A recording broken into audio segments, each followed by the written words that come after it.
Hola, hoy vamos a abordar cómo es que un cambio en el precio de los bienes afecta la cantidad demandada en la canasta óptima, propiamente cómo afecta las canastas óptimas, la canasta óptima de un consumidor.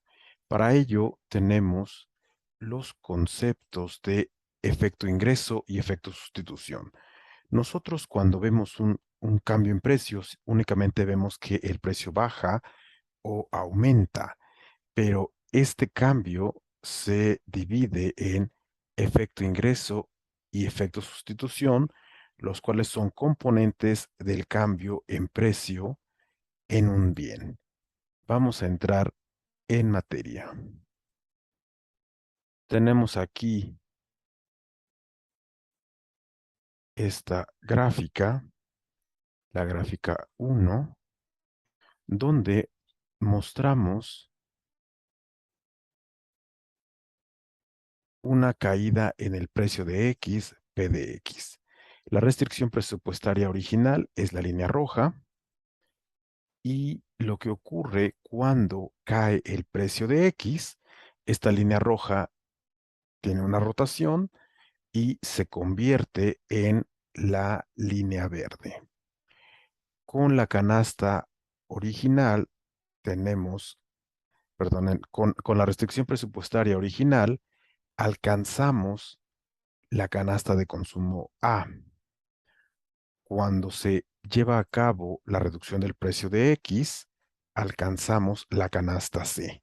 Como consumidores normales es lo único que vemos. Baja el precio de X, consumíamos la cantidad de X en la canasta A y de allí, cuando el precio baja, nos movemos a la canasta C y consumimos esa cantidad de X. A esto se le llama el efecto total de la caída de precio del precio de X. Pero el efecto total se divide en dos efectos: efecto ingreso y efecto sustitución. ¿Cómo definimos el efecto ingreso y el efecto sustitución? El efecto sustitución es el cambio en el consumo de un bien asociado a un cambio en el precio de un bien con el nivel de utilidad constante. Veamos, la recta que está en negro tiene la misma pendiente que la recta verde y es tangente a la curva de indiferencia que pasa a través de la canasta original A y tenemos una nueva canasta B. El cambio de la canasta A a la canasta B se debe al efecto sustitución. Pasar de la canasta a la canasta B implica que mantenemos en la misma utilidad, tenemos la misma utilidad, pero el hecho de que la restricción presupuestaria en negro tiene la misma pendiente que la restricción presupuestaria verde, implica que la restricción presupuestaria en color negro tiene los mismos precios que los precios que tiene la recta verde. Por tal, la curva de indiferencia que pasa por A y B en la canasta B ya captura el cambio en precios cuando el precio de X ha disminuido. Por otro lado, el efecto ingreso es un cambio en el consumo de un bien asociado a un cambio en el poder de compra cuando el precio se mantiene constante. El cambio de la canasta B a la canasta C es debido al efecto ingreso. Ya que estamos en la canasta B, que hemos capturado el cambio en precios, hacemos efectivo el aumento en poder adquisitivo debido a la caída del precio de X y esto hace que nos recorramos a la canasta C y pasar de la canasta B a la canasta C. Es decir, los precios se mantienen constantes de la recta presupuestaria negra y la recta verde son los mismos precios, pero cambiamos este, el, la curva de indiferencia hacia la nueva curva de indiferencia que podemos alcanzar. En este caso vemos que Vamos a definir lo que es un bien inferior y un bien given. Ya hemos hablado de qué es un bien inferior. Es aquel que cuando el poder adquisitivo aumenta, el consumo de este bien disminuye. El efecto ingreso es cuando se cambia de la canasta B a la canasta C. En este caso, un incremento en el poder adquisitivo, el ingreso, causa un incremento en la demanda de X. Este es un bien normal que ya habíamos platicado con anterioridad. Pero supongamos que el efecto ingreso nos llevara a que en lugar de terminar en la canasta C, llegáramos a la canasta C' o C biprima.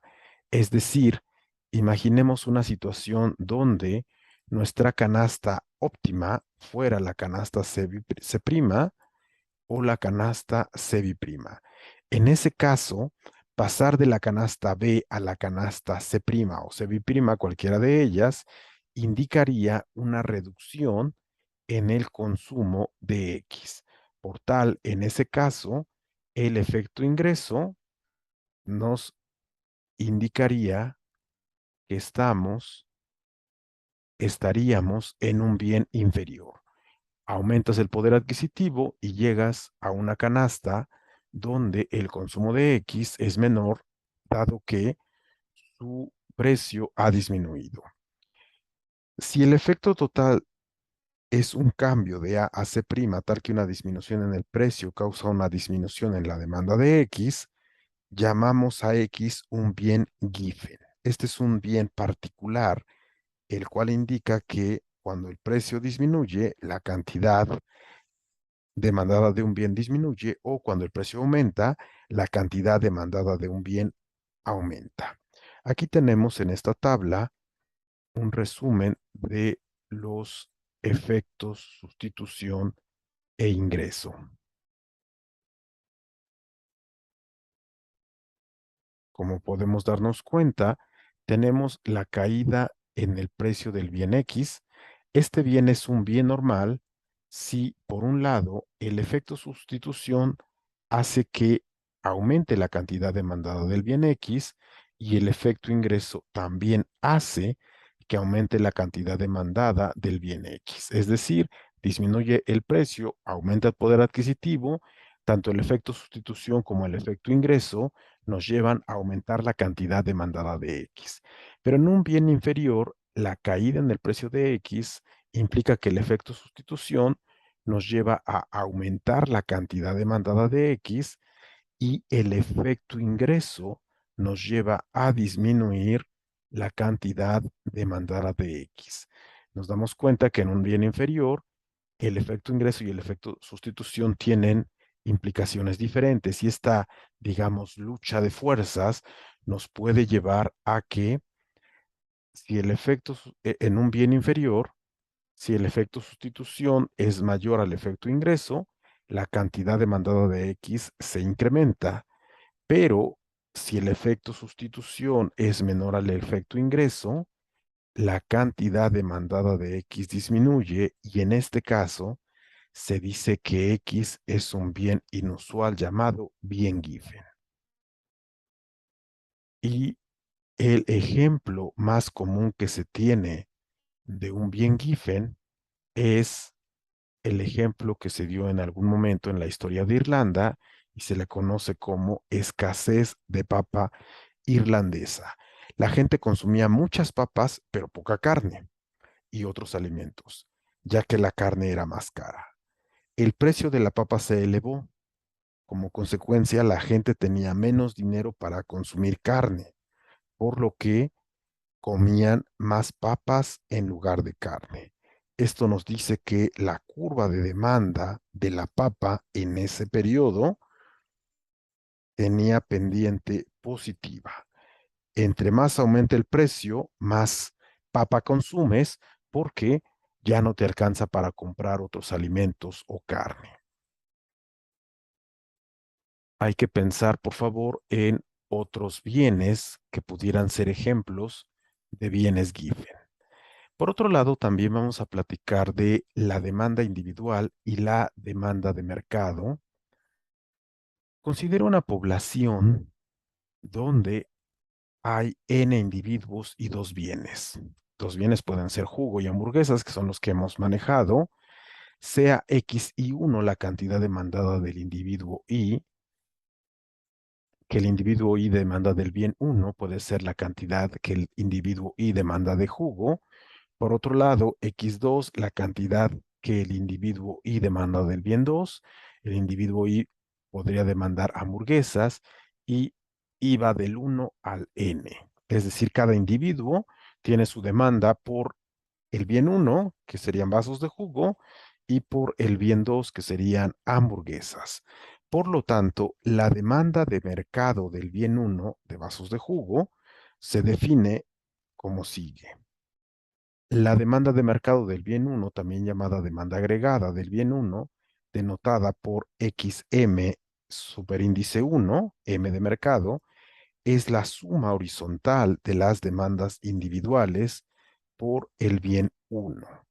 Aquí tenemos la sumatoria desde I igual a 1 hasta N de lo que demanda el individuo 1 de vasos de jugo, más lo que demanda el individuo 2 de vasos de jugo, más lo que demanda el individuo 3 y así. Una ecuación análoga se cumple para el bien 2.